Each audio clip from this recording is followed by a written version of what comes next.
May adlaw mga igala o ganiyan na usab kita sa tuang tulumanong tambayan sa Radyo Pilipinas.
Yes, mga igala no, aniyan na usab kita sa tuang tulumanon. Kada hapon din sa tong sibyaan ng DXRP Radyo Pilipinas 88.7 sa inyong dial sa inyong radyo o sa tuang Facebook page nga Radyo Pilipinas Davao no. Anyways, mga katambayan no, atong balikan to no, tong nahimong explanation no ni Sir Fermin Edelio no, ang Reputation Enhancement Manager sa Davao Light and Power Company Incorporated no, kay daghan kita question, daghan na po nakita man good nganong nabigla nganong ang bill no dako kaayo.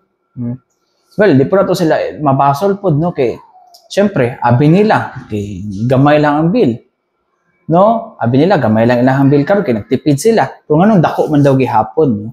But naay explanation na si Sir Fermin Edelio with regards nganong naiusahay nga abi lang nato nag-expect daw no, sumala pa niya na-expecta nga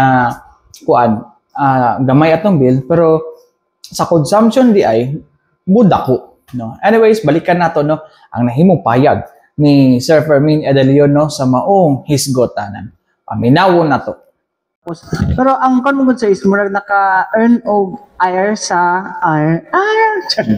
naka-earn og kanang flakbad sa ato ang mga netizens no, katong inyong statement the last Friday nga katong gingon nga possible na naay increase sa ato ang electric bill. Sir, pwede pa niyo ma-explain sir nganong ingon ato ang inyong nganong naay possible? Okay. Nga bisag karon inyong gibasa nga magbaba mo for this month. Okay. Actually, that's the press con no, last Friday, tinoto siya because I was asked about it, but I informed our media friends during that time na wala pa ko'y mahatag na rates. It is because wala pa kanang approval o wala pa nahuman ang computation sa amo ang mga rates. But however, if you base that sa mo ang previous mga press releases or mga interviews, nag-ingon mi na katong ganing unang increase na to tong May no, tong May na to increase which is 10 pesos 0.72 centavos 76 centavos rate per kilowatt hour. Nag-mention mi na kani siyang posible pa ni siyang mo take effect gihapon ang pagsaka sa atong presyo sa kaning sa rate nato coming June or July. So mo tong statement kung ibase nato sa mong previous statement potong ko posible ado natay increase. Now naa mag ERC order mo tong gingon ko sa last time na dili pa mi kahatag og exact katong statement or rate. It is because naa pa mi ginatan-aw no, na ginahulat na klarong order from ERC. So kung tan-awon gid nimo without the order ado indubit tay pagsaka. However, because of that ERC order manggod na nagmando sa tanang utility companies including electric cooperatives na katong ilahang kuryente na gipalit sa wholesale electricity spot market or WESM tung Mayo no, staggered payment na siya or spread out na siya from the month of June, July, August, and September. Now, motong karon hitabo karon kay tungod na may ERC order kinahanglan na mo to i-implement. So with that implementation, no, with that na kanang order resulted sa lower generation charge nato. and subsequently mo to nakapaubos pod sa overall electricity rate nato karon. Kay again no, klaruhon ako na ang rate manggod nato duha gyud ka factor, ang rate nimo per ang consumption nimo as well as ang presyo nato. And also kung tan-aw nato ang atong bill, upat gyud ka component. Generation, generation, transmission, distribution, and other charges, no, including mga taxes nato. So upat yun na siya. So aning saka og ning ubos taga-saka ubos din ha is ang atong generation rate. Muna na siya usahay na makita nato no sa ato ang rate na mosaka og naog. It is because of the generation rate. Kaya ang generation manggod or generation charge, ang generation manggod depende magud na sa panahon, no? Depende na siya sa kung kanus ani mo siya gipalit. Kung kapanus kung ang panahon na ang kuryente ba taas o ubos. Kung depende po na sa panahon kung ang panahon ba init o bugnaw. And tan-aw nato tung kanang magumayo nato na mayo nato na bill katong 10 pesos point 76 centavos. Ang ato ang kuryente din nagipalit nato tung March pa. So in short kaning ato ang June karon kay moingon magud ta na ngano man kanang ting ulan-ulan naman lately ngano how come na taas yapon na tong bill, no? Kay tungod manggod kani ato ang ginapasabot pa mo tong ERC organ nagmando na katong bill at katong kuryente nagipalit tong Mayo mo tay staggered payment. Mo tay staggered or kanang spread out siya sa upat ka bulan nagi-mention nila from June to September. So pero July mo ba siya ang ato ang mga kuryente nagigamit tung Mayo. So kanang ting ulan-ulan, kanang gaulan-ulan ang lately, most likely ang impact or effect ana naa sa atong bill sa July. Pero ang kanila sir ba kay murag karon man god murag na kurat permintigin ng kon ba nakurat na ba mo sa inyong bill nag-trend na karon sa Facebook sir ba kay ang ilahang kan karon ba ingon ka nga possible na mag-increase is wala na daw El Nino. Note lang kung ano mo taas man nga. Again sir, no? Ang El Nino was declaration, if I'm not wrong, was declared only last week of May ata kung ako kamali. And take note ang ato ang i-mention karon na kuryente nagipalit nato panahon pa tong El Nino which is Mayo pa. So, lasa lang sir, na-trending karon sir na mo kan ba nakurat na ba mo sa inyong bill mo ng trend karon sa social sa Facebook sir no. Nasa likod ba anong grabe daw ang gitaas daw sa ilang electricity bill karon no. Karon man daw same consumption raman daw gihapon ang ilang gigamit sa ilang kuryente. Okay. That's ang ilang gi-mention ko same consumption, but again no panguntahan naman ko din same consumption ba kay lahi ba ang kuryente kay dili nimo makita ba, di ba? Dili nimo igura ka mo pansak mo ni sing gi-mention ako earlier when we have any discussion is that it is between choosing kung nakikwarta, it is between choosing kung kaning atong ginastoryahan is kaning pagkaon between magpili ka o karne norte o kanang sardinas. So kung nakikwarta, most likely magkarne norte ka. Kung medyo gipit ka gamay, magsardinas ka gamay, magsardinas ta. So ang kuryente manggod, in short, binha manggod, paliton sa nimo bago nimo kanon. Ang sa kuryente manggod, di mo makita Di mo manggong kanang gamiton sa bago unay mo siya bayaran. So di na nimo makita mo nang giniingon namo rather no natan-awon sa nato ang kung pag-receive nato sa bill ayaw lang tan-awa ang ato ang total bill matan-awa ang ato ang consumption kay basic ang atong consumption ning saka siya consumption bot pasabot ikaw mismo ang paggamit katong kuryente niya mong gigamit no and usa sa factor pud ana is that kato ang rates nato kung usa ka ubos definitely nagin ay impact sa inyo mga bill no kung ang rate nato ubos pero taas imong consumption wala gyapon pag-ubos imong bill or kana magsabay ang consumption sa kanang bill na taas ang atong rate ug saka pod imong consumption definitely ang imong total bill nimo ana ma-receive sa imong mapandisin sa imong katong bill na billing statement tamo is that taas gyud kayo imong total bill no so mo nang ginaingon namo na mas maayo gyud na ato yung magtipid gyud ta no ato yung gamiton wisely ang ato ang kuryente. Monitor gyud nato atong consumption. Dali lang ingon sa mga ko no, dali lang naubos ng atong consumption. However, probably it could be coming from one person lang. Take note kung sa isa ka panimalay, sa isa ka pamilya, na kay mga anak, no, na kay mga katabang, na mostly likely gagamit ko og kuryente. So siguro sa part sa usa ka miyembro sa pamilya, posibleng wala kay gagamit. Ang tanaw niya is that wala kay ginagamit ang kuryente. Pero now, pwede po dato ibutang sa situation ni ngani na aircon. It could be 2 to 3 hours na hindi gamit na siya. But ang pumunta na exactly 2 to 3 hours pwede nato siya gamit. It could be 3 hours and 30 minutes. So 30 minutes, dako po nag-impact sa imuhang bill, no? Even ang electric fan na to, dako po nag-impact sa tong bill kung 24/7 na to na siya gamiton or even 8 hours na to na siya gamiton. So as I've said, mo to siya ang mas posibleng reason, no? Nganong ang uban medyo makalitan ra gihapon kay sa mesura ko tanan manggod gagamit og kuryente and dili nimo closely ma-monitor kanang tao nagagamit og kuryente sa usa ka panimalay. Thank you, sir.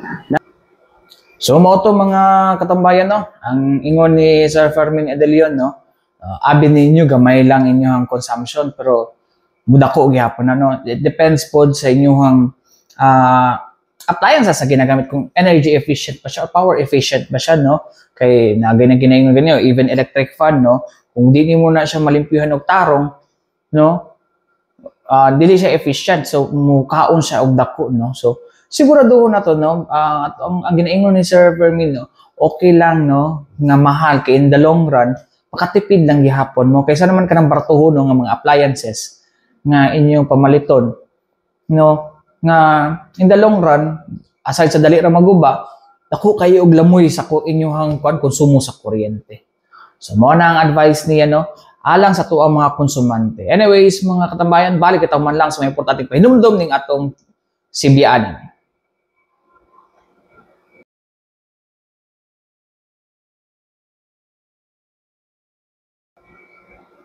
Balik kita mga katambayan, no, o karon taknaan, no, kaganiha gikuha na tutunog isgutan nato tong unsaon pagtipid sa kuryente, no. Natoy mga kuan si advice si Sir kuan Fermin, no. But karon taknaan, no, doon natay usa ka kuan, no, presentation, no, nga atong paminawon no gikan sa United Nations Development Program kun UNDP. Kun asa isa sa mga itudlo dinhi, no, ang ginatawag nato nga nature-based solution. Actually, in line ni sa katong ginatawag nato nga kuan, no, small and medium industries and large enterprises embracing sustainability nga program sa Securities and Exchange Commission. So, as i-share niya sa mga industries, especially to the small kuan, no, small and medium industries, no, nga mo practice na og sustainability kuan, no, practices, no, to have a sustainable practices, no, aron nga dili pud masayang ang kwarta, no. Okay, unsa man na yan, it's because dili ta mo fit sa ato ang kuan karon, which is nata sa climate change, no. Mo na ang kuno nato karon mga katambayan, no, ato ang sayro, no, kung unsa ba tong mga sustainable kuno pinaagi sa yung ginaingon na tawag ani nga nature-based solutions. Ato paminawon mga katambayan, no, si Sir Joseph A. Jan Santos, no, gikan sa United Nations Development Program. Paminawon nato ni. Taken it upon themselves to support the stakeholders of the SEC in terms of learning about sustainability, together with our partners from SGB, from GRI. We hope that we can support you in your journey for sustainability. So for our project,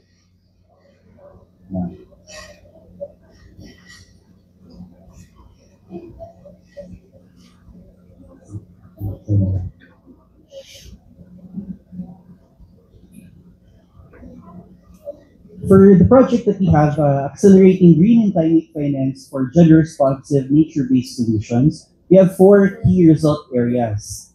So first of all, we would like to build a solid evidence base for policy development, policy decision-making from our regulators, so the SEC here.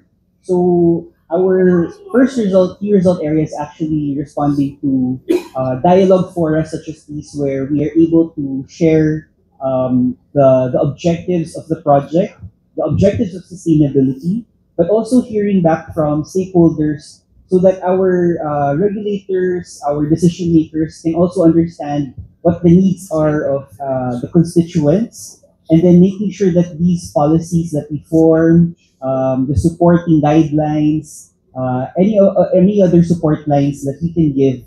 For example, for this initiative on sustainability reporting, that you're able to address the needs of SMEs such as yourself, but also making sure that you are able to take this forward to make your businesses grow even more. And then really the second key result area is also looking at design and implementation of innovative climate solutions. So as businesses as yourselves, how do we integrate nature-based solutions into our existing operations? And how does sustainability reporting contribute to that? And then for the third key result area, to support businesses as yourselves to integrate nature-based solutions or sustainability initiatives, how are we able to finance these transitions?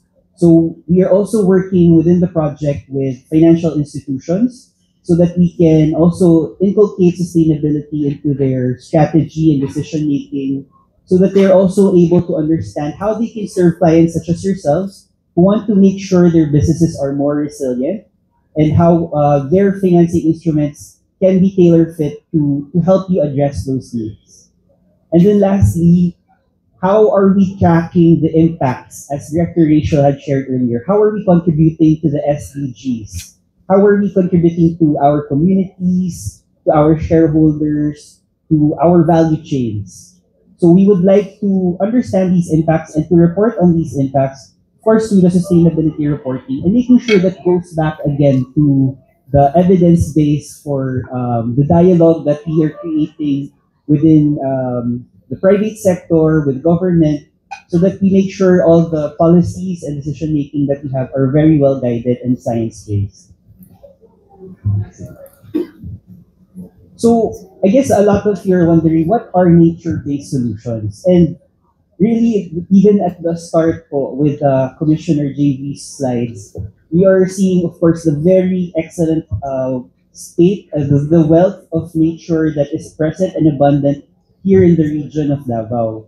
So we are seeing that the nature-based solutions, that is a strategy for addressing climate, these are actions that help protect the natural ecosystems that we have. So itong Davao Gulf, Mayo Bay, in Zamboanga with the falls there, we are also seeing that these ecosystems need to be preserved.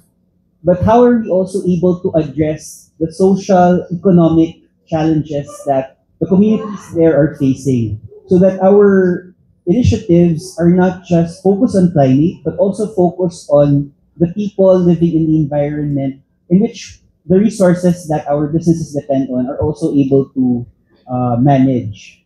And then lastly, how are we able to provide for the resilience of these communities? How do we make sure that the nature there and the biodiversity there is protected? So in terms of investing, we're seeing a lot of this movement towards investing in your business, but also understanding what are the co-benefits that we can attain from these new investments that we have. So this is nature-based solutions in a snapshot. So I'd like to give you a very quick example. Medyo malayo yung example, but it gives you an idea of what a nature-based solution initiative might be like. So this is a picture of the Catskills watershed in New York.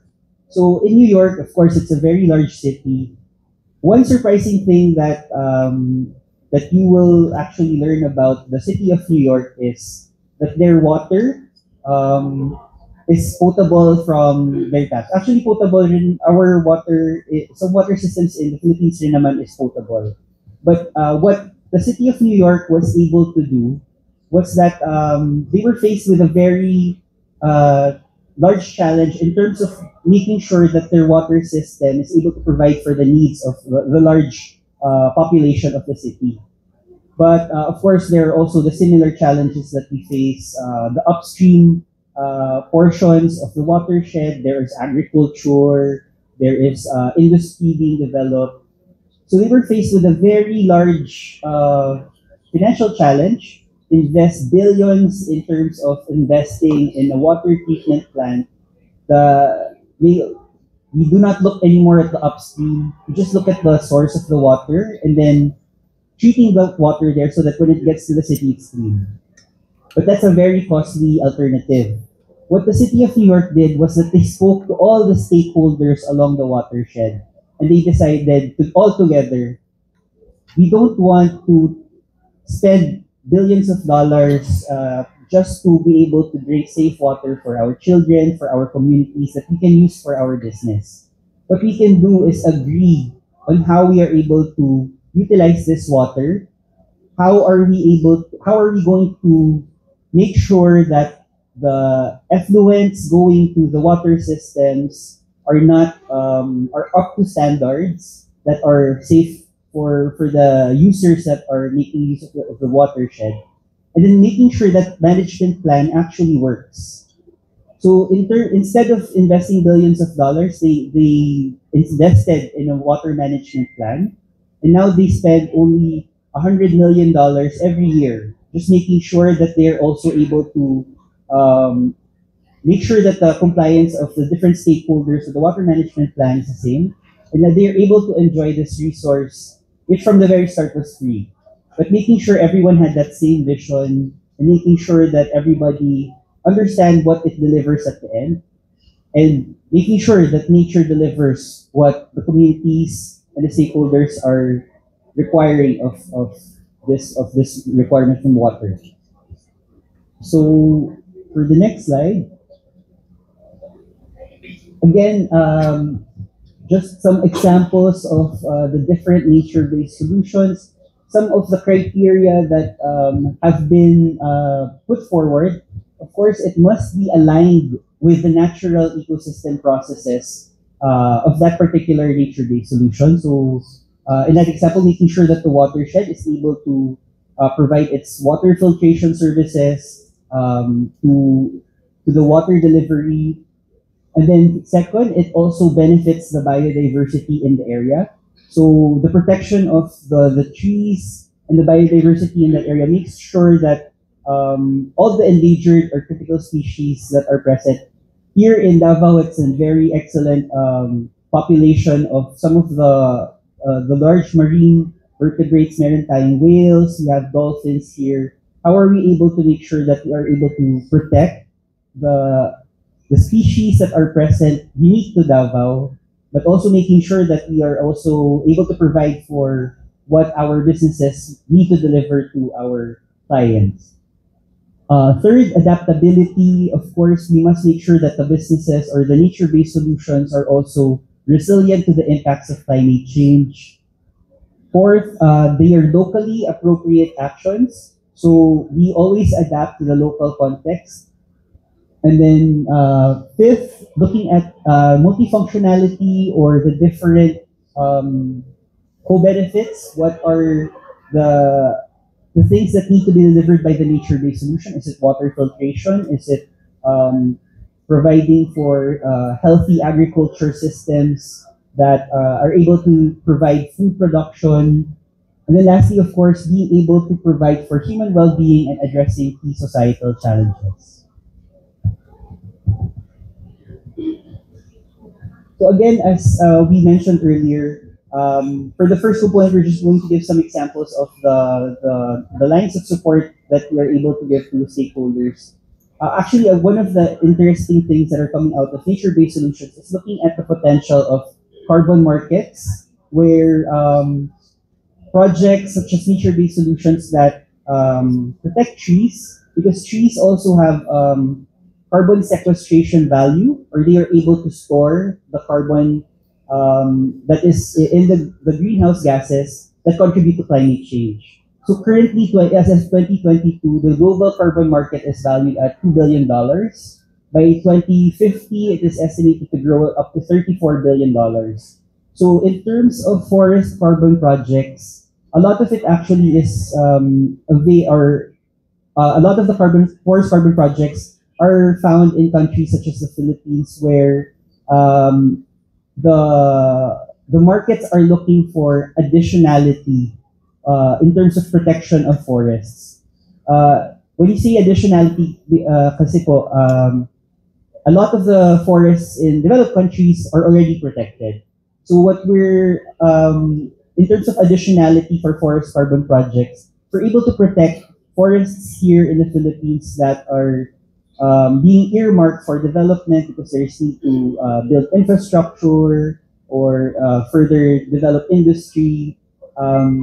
There's a lot of interest in markets such as the Philippines where forest carbon projects are able to be preserved instead of having these other projects, so that even if they are left idle, they are already being able to be used for forest carbon projects. So we're supporting also the stakeholders in the Philippines on accessing the voluntary carbon markets, but also understanding how the stakeholders can also benefit in terms of access and benefits sharing to these kinds of forest carbon projects, so that we're able to implement and create new projects such as these. Next slide. We're also looking at understanding the needs for climate finance in the Philippines. Of course, as one of the countries most hit by climate change, the Philippines also is one of the key actors in terms of the Paris Agreement. We see that the need to understand what the climate financing needs for different sectors must be like. So supporting the different government agencies in terms of understanding where climate finance is going in the Philippines, which sectors it is currently going to, which geographies, which regions, and then being able to identify where the gaps are for climate finance, potentially looking at underserved areas, so that we can also support initiatives there for being climate resilient.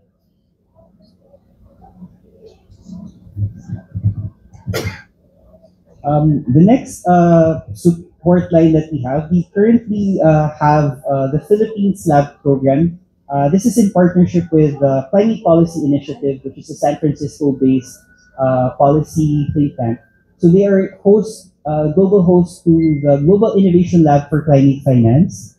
They create, there's an annual call for ideas, and we just opened the Philippines stream last year, and we are calling for ideas for innovative financing instruments that can advance climate action. So I'll give you a couple of examples that we have. But first, the lab develops ideas that works across different thematic areas in agriculture, adaptation, mitigation, high integrity forests, but also working in developing economies such as the Philippines. So there are programs already in Latin America, Africa, India, Brazil, but also looking at the Philippines. So the next slide po. The annual call for ideas happens around the last quarter of the year. So this year we will also have the second call for ideas. And then after that, there is a selection of the ideas for the financing instruments. And then looking at the development of the ideas that are being put forward. And the lab has a great pool of network of members that provide technical expertise in terms of further fleshing out the financing instruments. And then the financing instruments are altogether launched around the month of September during Climate Action Week in New York, so that other jurisdictions, other proponents, other businesses that have similar needs can also look at the different ideas being put forward, and we can also make use of the instruments. And then lastly, the implementation of the instruments. So again, nature-based solutions is just one of the thematic areas, but going to some examples in the next slide. For the Philippines, there's actually been a very interesting financing innovation that came out. So of course, a lot of there's an extensive mangrove area in the Surigao province where it's actually the second largest mangrove forest here in Southeast Asia. So what the financing instrument was able to do, there was a development of an insurance product, but they were looking now at what the contribution of the mangroves in a particular area were able to reduce the premium payments for the insurance product, because of course mangroves are able to protect coastal assets through the ecosystem services, yung prevention niya of the flooding or the storm surge or the wave erosion in the particular area. It can protect the coastal assets or buildings that are in that area. So an example closer here would be Samal Island. There's actually a lot of them.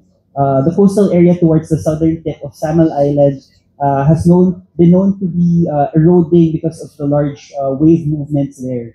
So there's actually a lot where mangroves can provide in terms of protecting coastal assets.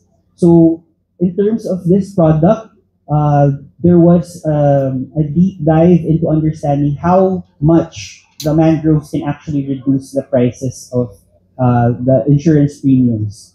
So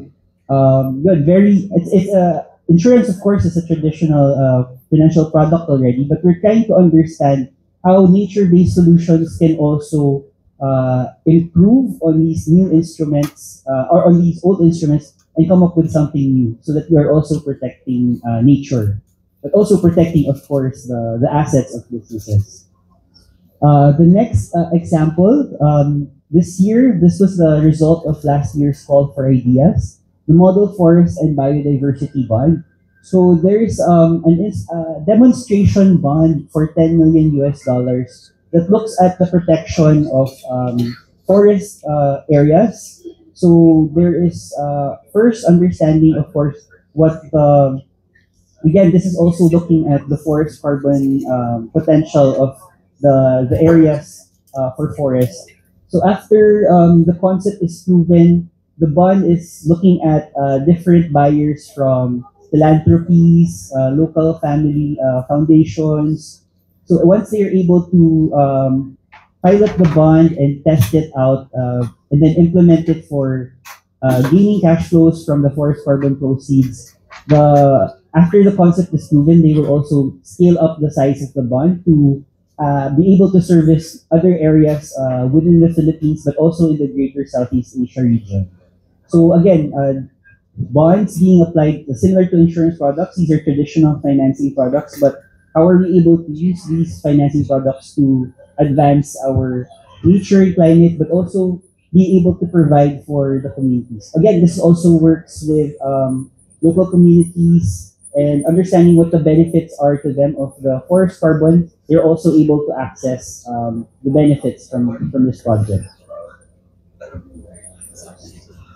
Another line of support, UNDP also is implementing looking at the development of bankable projects with local communities. So of course, our local communities, we understand that there are also some that are carrying out ecotourism products. So we will also be supporting the growth of these businesses, ecotourism, small agriculture, making sure that they are able to their capacities as enterprises is supported, and also making sure that they are also able to scale up and access new sources of capital so that they are able to grow their business. For those businesses that are scalable and replicable, we will be able to provide that support later on. And then also there's work towards an accelerator for some of these early stage businesses to even go further and advance their projects or their nature-based solutions initiatives.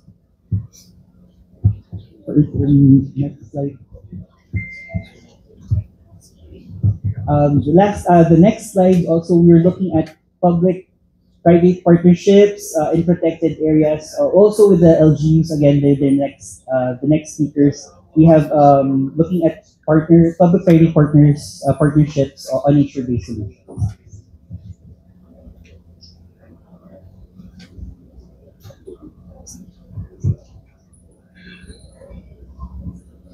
And of course, we wouldn't be here today without the partnership with the Securities and Exchange Commission. We are also supporting our companies, listed companies, also SMLEs in terms of sustainability reporting. So we are going on this journey together with the SEC and of course companies such as the ones here today, such as yourselves. And then of course, tracking again the SDGs. Of course, the UNDP is very much interested in how companies, but also the whole of country is contributing to the SDGs.